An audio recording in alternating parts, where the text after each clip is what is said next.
ওই আলেম যে দিনদার না, যার মধ্যে আল্লাহর ভয় নাই, সে আলেমের কথা আছে এখানে। সে কোরআনে পাক হাদিসে পাককে নিজের সমস্ত রাগ, গোসা, হিংসা, গীবত সেটার হাতিয়ার বানায়। সে তার সমস্ত দলিলের আলোকে দেখে এগুলা বলাই তার কর্তব্য। এই জন্য যাত্রার ব্যাপারে মুখ খুলতে থাকে, কে গুমরা এই বয়ান করতে থাকে। এক হাদিসে আছে, মান ক্বালা হালাকান নাস ফাহুয়া আহলাকুহু, যে ব্যক্তি বলবে সমস্ত মানুষ ধ্বংসপ্রাপ্ত, ধ্বংস হয়ে গেছে, ফাহুয়া আহলাকুহু, বেশি ধ্বংস সে হয়েছে। কিছু লোকের চরিত্রই এমন, তার কাছে বসলে সাথী সঙ্গীর, আলেম ওলামা, পীর মাশায়েখ, বুজুর্গানি দিন, মুত্তাকিন, কারো ব্যাপারেই তার এই ঠোঁট আর জিহ্বার মধ্যে কোনো আতঙ্ক বলতে কিছু নেই, অন্তরেও নাই। স্বাধীন বাংলাদেশ। আরেক পার্টি আছে, এরা নেটে বিভিন্নভাবে লেখা দেয়, যার তার ব্যাপারে একটা মন্তব্য লিখে দিল। ওনার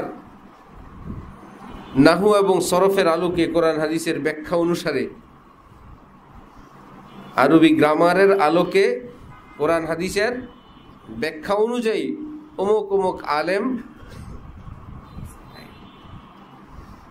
গতকাল আমরা হযরতওয়ালার সাথে মিরপুর গেলাম। বেশ কয়েকজন ডাক্তার সাহেব ছিলেন। তো কথায় কথায় এক ডাক্তার সাহেব বললেন যে রোগীকে বেহুশ করার যে ঔষধ প্রয়োগ করা হয়, অ্যানেস্থেসিয়া, যিনি থাকেন তার থেকে পারমিশন নেন সার্জন যিনি থাকেন তিনি, মেজর কোনো অপারেশনে। অর্থাৎ যিনি অবশ বেহুশ করেন তিনি একটা সিগন্যাল দেন যিনি অপারেশন করবেন তাকে, জি স্যার ওকে, রুগী এখন অপারেশনের উপযুক্ত। তো সার্জন অনুমতি চাইলে যে কি অবস্থা, অপারেশন শুরু করব? রুগী বলতেছে আল্লাহর উপর ভরসা করে শুরু করেন। আল্লাহ ভরসা? যেই রুগীকে বেহুশ করার জন্য ওষুধ দেওয়া হয়েছে, নাম মাত্র ভিতরে তার রুটা থাকবে, দেহ সব অকেজু থাকবে, অবশ, অচেতন, হুঁশি থাকবে না, কাটুক, ছিড়ুক, সেলাই করুক, সে বলতেছে কি আল্লাহ ভরসা শুরু করেন। শুরু করা যাবে? শুনতে তো শোনা যায়, কত সুন্দর কথা বলছে, আল্লাহ ভরসা শুরু করেন। এই কথাই প্রমাণ কি হয় নাই, বেহুশ হয় নাই। যারা আলেম ওলামাদের ব্যাপারে, বড়দের ব্যাপারে, অন্যদের ব্যাপারে এইরকম বলতেই থাকে, তখনও বুঝতে হবে এখনো কামেল ইমানদার হয় নাই। এই জন্য বলে আল্লাহ ভরসা শুরু করেন। আরেক বেচারা ডাক্তার নিয়ে আসছে তার ছেলের জন্য।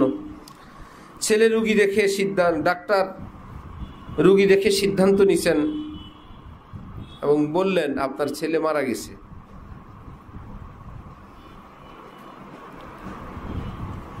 পড়ালেখা করে নাই, ছেলে শুয়ে শুয়ে শুনতেছে আমার ব্যাপারে ডাক্তারের সিদ্ধান্ত কি, আমি নাকি মারা গেছি। ছেলে ভাবলো একটু পরেই তো জানাজা, কাফন দাফনের ব্যবস্থা করবে, আমি তো চুপ থাকার টাইম নেই। পাশে ছিল বাবা, বলল যে আব্বা আমি মরি নেই।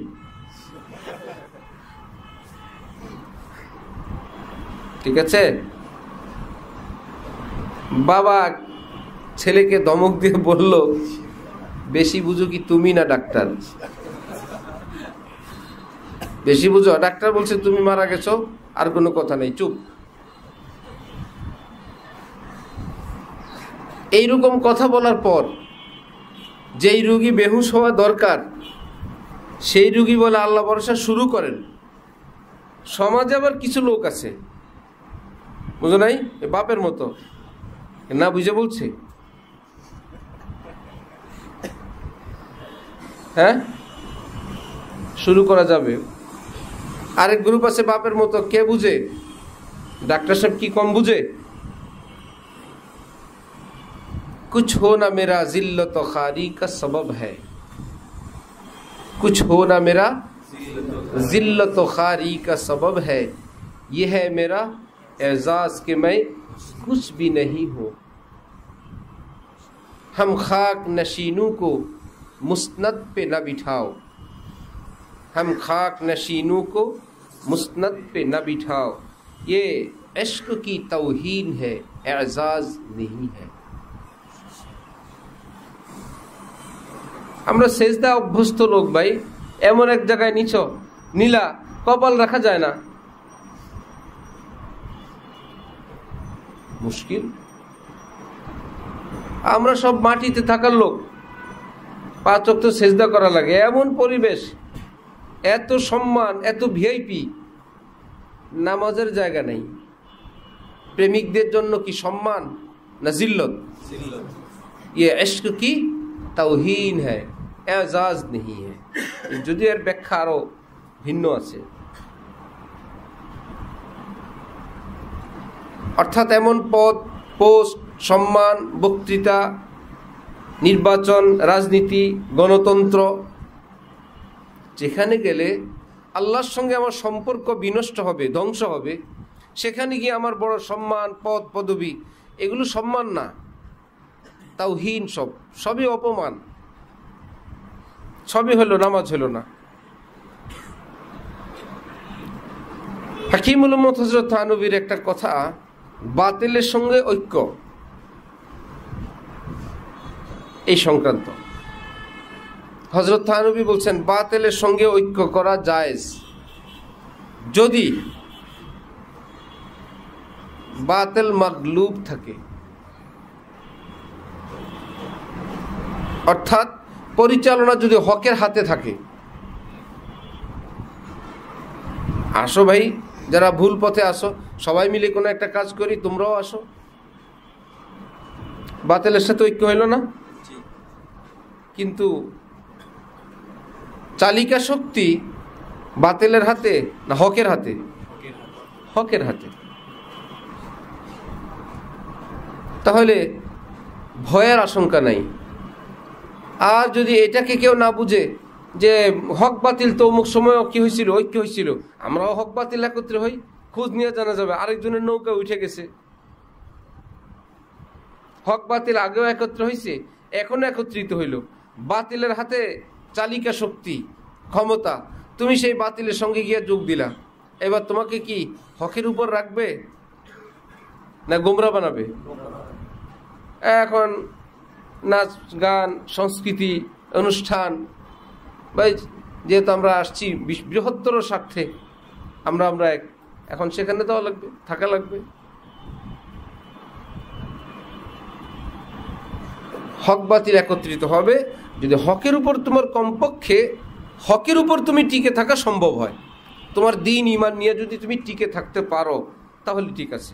আর যদি এমন ঐক্য যা পরিচালনা তোমার হাতে আছে না, তুমি হকের উপর টিকে থাকতে পারবে, এই ঐক্য জায়েজ।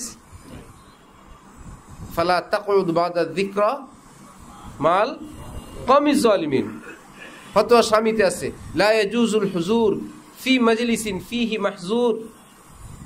ওই মজলিস, ওই অনুষ্ঠান, ওই কনফারেন্স, ওই মিটিং মিছিল যেখানে অন ইসলামী কার্যকলাপ হয়, সেখানে উপস্থিত জায়েজ নেই।